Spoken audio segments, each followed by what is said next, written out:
ሰላም ሰላም ሰላም ለተወደዳችሁ የእግዚአብሔር ቤተሰቦች ብዙውን ጊዜ መጋቢነትን ጠንቅቀን እንድንረዳ እና በተሰጠን አደራ እንድናገለግል እግዚአብሔር ጸጋ እና የመንፈስ ቅዱስ አብሮነት ኢየሱስ ክርስቶስ ምህረትና ቸርነት ከኛ ጋር ከሌለ በጣም አስቸጋሪ ነው። ከዚህ በፊት እንደተናገርኩት መጋቢነት ፈረንጆች እንደሚሉት ኮሊንግ ነው፣ ጥሪ ነው። ኢትስ ኖት ሰምቲንግ የድግስ ቤት ወይም የሰርግ ወይም የሀዘን ወይም የሌላ ጥሪ አይደለም፣ መለኮታዊ ጥሪ ነው። ስለዚህ መጋቢዎች እግዚአብሔር ጠርቶን ነው ወይ እያገለገለን ያለ ነው የሚል ጥያቄ አለኝ።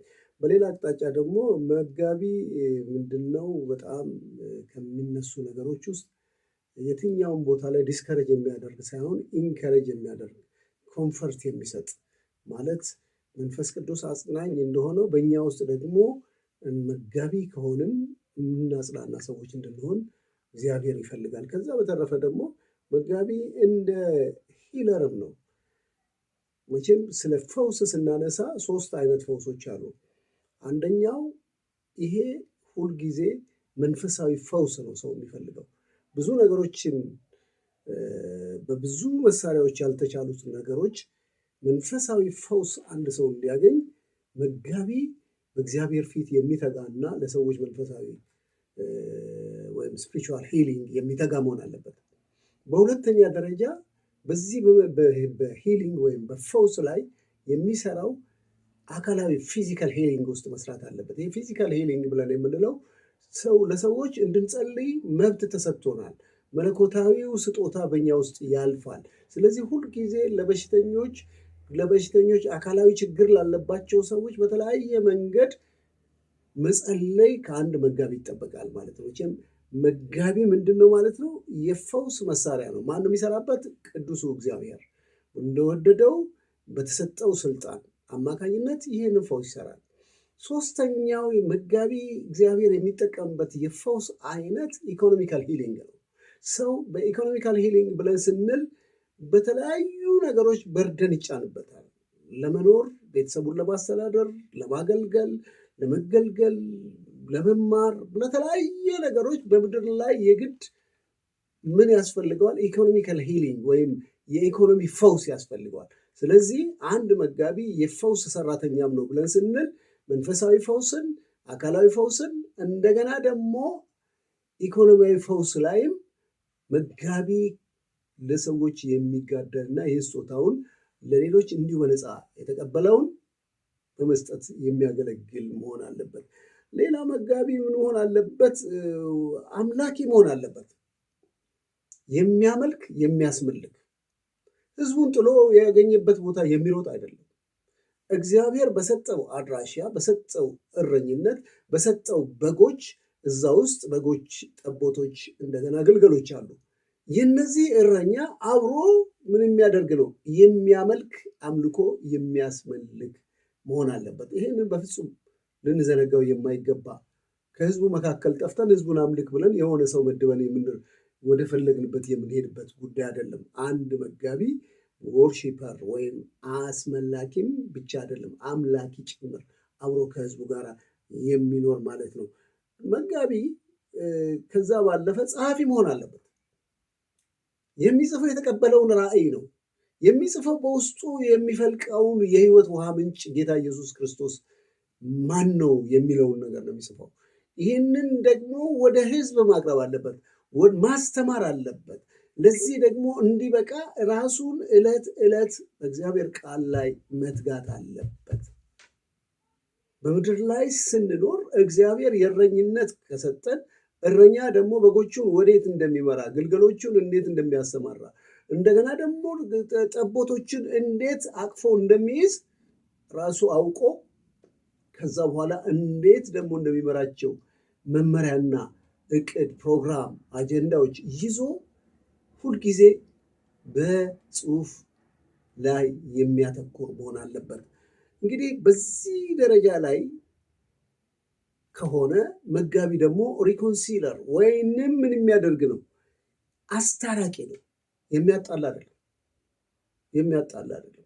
ይሄ ኒፖቲዝም፣ ፌቨሪዝም፣ ራሲዝም ከሱ ጋር በፍጹም የሚሄዱ አይደሉም። አንድ ሰው ኒፖታይዝድ ከሆነ ዘመዶቹን ነው የሚሰበስበው። በዚህ ምክንያት ስለ ዘመዶቹ ይጣላል፣ ይዋጋል። መጋቢ ማለት እረኛ ማለት የሁሉም እንጂ የዘመዶቹ አይደለም፣ ወይም የዘሮቹ አይደለም። ፌቨሪዝም የሚያጠቃው መሆን የለበትም። ፌቨሪዝም ማለት ምን ማለት ነው?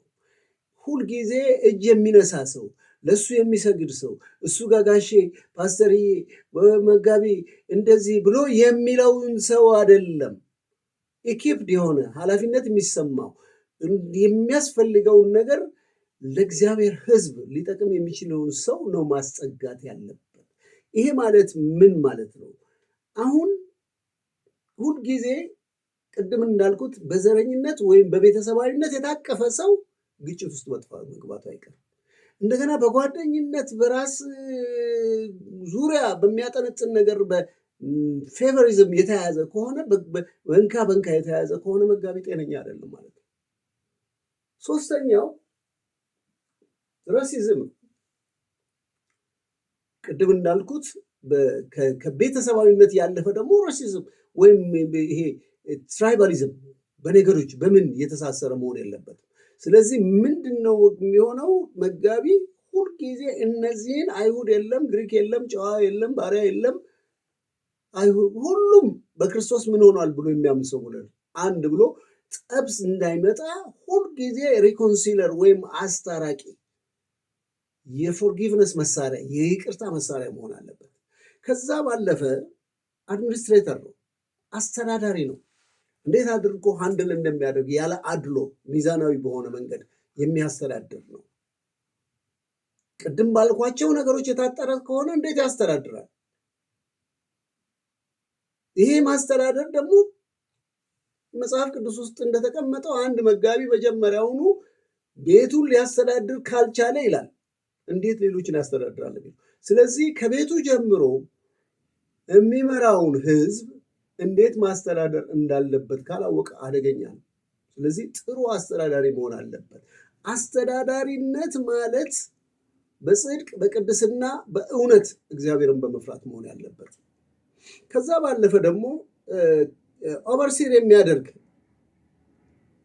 የሚያደርግ የበላይ ሆኖ እያንዳንዷን ነገር በእግዚአብሔር ቃልና በመንፈስ ቅዱስ እይታ እግዚአብሔርን በመፍራት ነገሮችን ስርዓት እንዲይዙ የሚያደርግ የሚቆጣጠር፣ ወዴት እንደደረሰ ነገሮችን ከስር ከስር የሚከታተል መሆን አለበት።